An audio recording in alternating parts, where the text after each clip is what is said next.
Ready to begin the vlog? Yes. Okay. 1, 2, 3, we're filming na. Good day everyone. So we're here to interview the prominent leader of FEU Central Student Organization, Mr. Razon or Rizon? Rizon Gonzalez. So today we're gonna focus on your insights and experiences about leadership. So for the first question, what does leadership mean to you? Alright, so siguro I'll be sharing my experience as part din ng Fuxo as you've mentioned. Siguro leadership means being present. Kasi on my experience, I've been with Fuxo for already 4 years. So it's really being present. Kailangan you're always prioritizing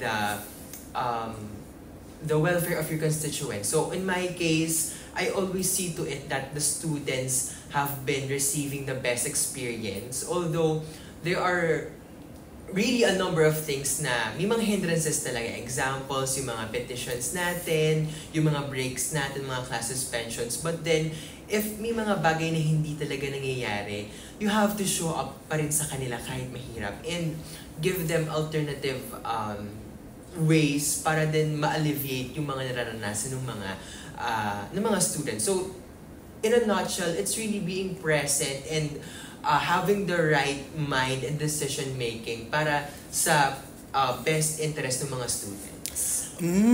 Sinabi niyo nga po, matagal na po kayo sa Fusco. Mga 4 years na po. Yes. Tapos yung na-pick up ko po is yung, it really matters po yung well-being din po ng mga constituents niyo po. So it's very great naman po. And for the naman po, since sinabi niyo po yung doon, ano po yung second question po is, ano po yung key actions and behaviors of the person that you've experienced as your best leader? Siguro, one of the key actions, siguro this is not just applicable sa mga student leaders, siguro applicable din to sa mga business leaders natin. Since I've been immersed also with the different CEOs of big companies, of different large companies in the world, I've met with them. And ang pinaka nakikita ko talagang key actions or parang attributes nila, hindi ka dapat mabilis, mag-frail o panghinaan ng loob. There will really be a lot of times na may mga outcomes na hindi talaga aligned sa gusto mong mangyari as a leader. Pero kailangan hindi ka titigil. As I've mentioned a while ago, you have to be present. Kahit may mangyari hindi aligned sa gusto mo, kailangan patuloy ka pa rin and continue doing what you want. And ayun, as I've mentioned kanina rin, kailangan hindi ka lang dapat gumagawa ng decision. Kailangan smart ka. Kasi napaka-importante na yung decision mo, you consider everyone. So example, may mga minority tayo, may iba't iba tayong kinds of people. Kailangan you have to consider them. And bawal dapat silang just na hayaan na hindi ma-accommodate. And that's what a leader should be always doing. Kahit may majority, we also have to look din dun sa minority of the people kasi part din sila ng pinaglilidan mo as a leader. So ayun nga, so si Mr. Razon, marami na rin siyang involvement sa mga big organizations and companies. At yun napansin ko is, kinoconsider niya mga iba't ibang demographics, hindi lang sa isa. That is commendable. Yung next na question is, are leaders born or made? Actually, this question, medyo meron siyang sagutin, pero I think leaders are made.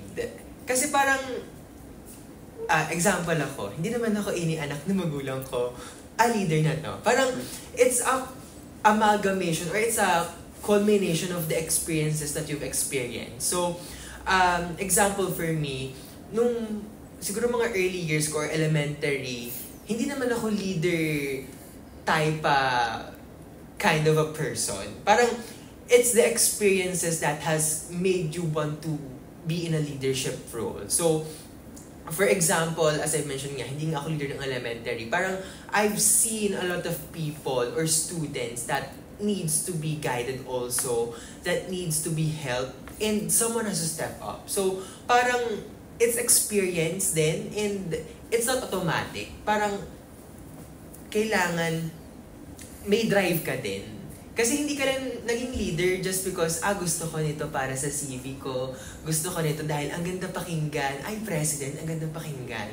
Pero it's not about that. It's about what you really want to do. And it's really of service. So, they are not born, but they are made. And they are made by a person's experiences and beliefs to help other people. So, ayun nga. So, according to Mr. Razon, leaders are made dahil sa experiences nila. Parang may call sa kanila that they have to step up. Next is, what is a role model? A role model is someone that you look up into. So, on my end, yung role model ko actually, at the moment, kasi iba-iba tayo ng role model. On my end, iba-iba yung role model ko every time period or every era. Yung role model ko ngayon is yung different CEOs, specifically one of the heads of BPI company, of BPI na bank. Kasi parang, upon seeing her life story, so she's a woman, upon seeing her life story, before siya maging CEO ng BPI Wealth, intern lang siya sa BPI dati. Tapos, now she's the CEO. So, technically, yung role model ko is someone that has an experience that you want to also have, plus the output that you want to also have, and someone that possesses that same drive with you. So, as of the moment, I'm looking up to her. So, ang name niya is si Jean B. Go. That's her name. She's the CEO of BPI Wealth. So, it's really a great thing. Even you guys, depende yan sa company nyo, baka makapag-intern din kayo sa specific company since you're accountancy students. Malay nyo, you're the next CEOs of those next companies. So, it's really more on someone that has accomplished a great achievement in their lives, but still being grounded to what she really is in this world. That's very nice. So, CEO ng Yes, BPI Wealth. BPI Wealth. For our next question, what can leaders do to help others in the organization see the future? Alright. So, I think this is a very relevant to me since as part of Yuxo, I've been really handling almost 400 plus members of the organization. So, what we're doing in Fuxo or as the president is to help people understand first. Kasi, example, di ba, future technically means what is this something that you want to achieve in the specific time period. So, hindi tayo basta-basta utos lang, ito yung gusto kong mangyari, ito yung gusto kong gawin nyo para ito yung mangyari sa future. It's not like that. You have to make people understand na ito yung gusto kong gawin dahil ganito yung mangyayari maganda sa mga sinasakupan natin. So it's really having people understand first why you want that specific thing in the future. Next is, that's the time where you need to execute it. Kailangan maintindihan muna nila. Tapos pag naintindihan nila kung bakit ito kailangan, yun yung time na gagawa na kayo ng plan kung paano ito magagawa na maayos. So, as leaders, never kami nag-i-impose. So kung hindi ka naniniwala dito, it's okay. We understand. But our role as a leader, we're gonna have a dialogue, we're gonna have a conversation para maintindihan mo kung bakit ito kailangan. And yun yung burden actually sa amin as leaders. Maraming mga tao na hindi nakikita yung same as vision with us, same vision with the future. But then, ayun nga, as I mentioned, kailangan maintindihan nila muna. Ipaintindi. Yun yung burden natin. Ipaintindi natin sa kanila na kailangan ito. At hindi natin sila pipilitin na intindihin just because sinabi ko. It's making them understand and executing it. Then, we'll wait for the results afterwards. So, hindi niyo po pinipilit yung ideology niyo po sa mga tao, pero gusto niyong ipakita kung bakit ito tama. Yes, definitely. Exactly. Now, for the next question, what are some of the actions you take to create a climate for change and encourage risk-taking. Alright. So, siguro I'll be answering that question on a business perspective since I'm a business student and as a student leader also. So, in businesses kasi, I think you've also studied this already, I'm not sure lang, na ang mga negosyo, baka ang tingin nyo, or dun sa mga audience natin, I'm not sure, baka yung tingin nila kasi sa mga business natin, it's just a profit-making, pagkikita ng pera lang. But it's not. Businesses are required to have CSR or corporate social responsibilities. So, yung mga companies din natin, marami silang ways to help in climate justice or helping climate resilience. So, there are a lot of companies that has been making or transitioning to an eco-friendly processes. May mga hindi na gumagamit ng mga papers, lahat sila digital na. May mga gumagamit ng solar energies. But on a leader's perspective or as a student leader's perspective is it's really more about making the students aware. Kasi as a student leader, yun nga, as I've mentioned, hindi ko kayo pwede pilitin na okay, kailangan yung magtapon ng basura sa mga tamang tapunan. Bawal kayo mag-smoke. I cannot make you do that.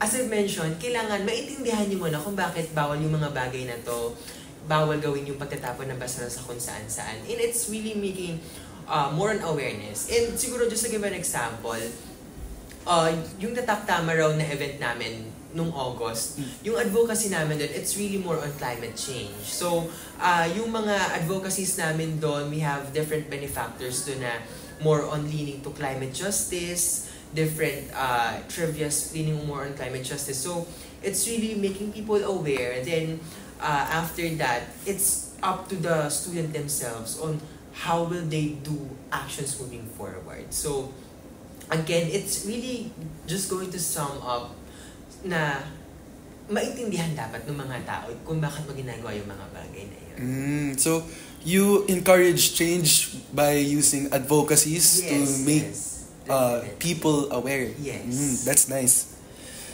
Should leaders let their constituents fail? Wait. Parang hirap naman yung sagutin. Pero, alright. Sige. I think leaders should not let their constituents fail. But, if their constituents fail, it doesn't make them any less of a person. So, ang goal, syempre, as leaders, ang goal talaga natin, kailangan pulido yung lahat. Kailangan maayos lahat ng gagawin mo through events, through initiatives, even ACADS, or even to your friends, kailangan pulido yan. But then, kapag may nag-fail ng isang bagay, hindi ka nabawasan na sa tao. Hindi mo yun ikakababa. And I think, there are most cases na mas maganda pa nga na nag-fail yung a person is failing. Because, I think there's a notion na parang kapag nag-fail ka, yun yung parang pinaka-biggest lesson mo. How you will be making things better moving forward para hindi ka na mag-fail. So, I think leaders should not make their constituents fail. But if their constituents fail, it's okay. It's not a problem. It's just a step for you to learn and do things better moving forward. So, ayun nga. So, if nag-fail ka, ibig sabihin lang na meron ka pang room to improve. Yes.